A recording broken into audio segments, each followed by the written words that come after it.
Louisiana beer reviews, 33 export. This is a Heineken brand.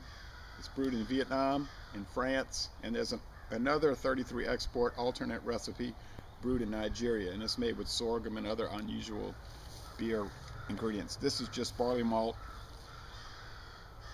cereal grains, hops, and water. 12-ounce bottle, happily, not a 11.2-ounce bottle. Imported by Maba Import, Westport, Connecticut. That's what it says, Maba. Well, this is the Vietnamese version. The Heineken International website doesn't provide a lot of information about this beer, I have to tell you.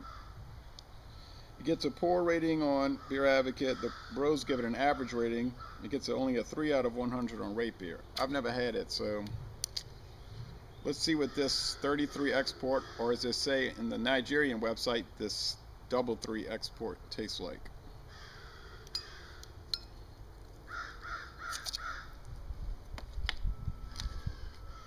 Okay.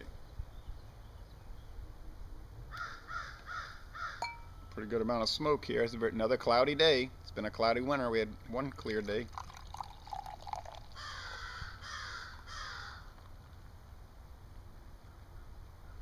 Now it says on the bottle, expires June of 2010, and this is February of 2012, so I don't know what this old beer is going to taste like. It does have a lot of little fine particles floating about. Looks like dust, you know, if you dust your house and dust is floating around. But I have a feeling it was going to show that anyway, regardless of age. And even though it's old, you do get a fairly thick, at least a medium-sized white head, and a clear, except for the little floating. It's not hazy. The floating objects are individual. Golden appearance.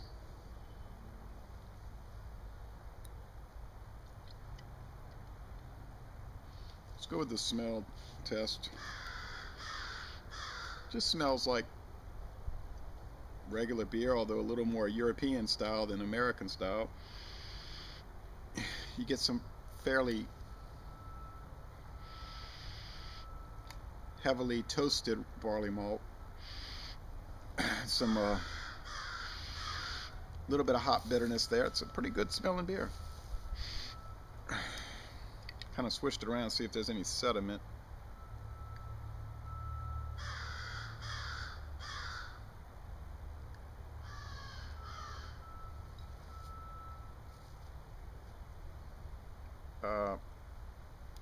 Nah.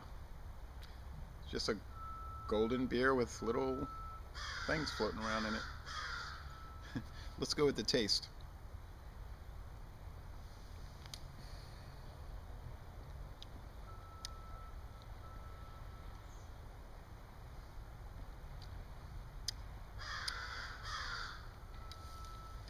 Well, it doesn't taste spoiled, but it does taste a little aged. Has a little winey, a little bit of a wine aspect to it, which sometimes you notice on Pabst beer, Pabst Blue Ribbon. But that's a very delicate aspect. It's not strong. Really, you're just getting you're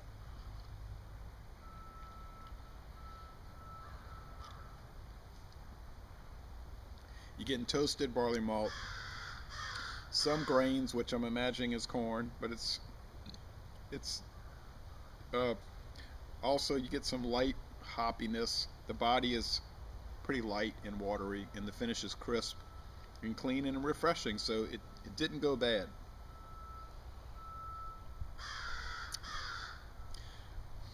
It's got sweetness, but it's a lot different than American style lager. Even though Heineken's not an adjunct lager, I would say this is more similar to a Heineken than a Pabst Blue Ribbon or a Budweiser, for sure. Budweiser's so much different, being made with rice and not corn. However, getting off of that, getting back to this beer, and look, good amount of lacing. It's very good. It's enjoyable. If you like a lager, this is a good one to have.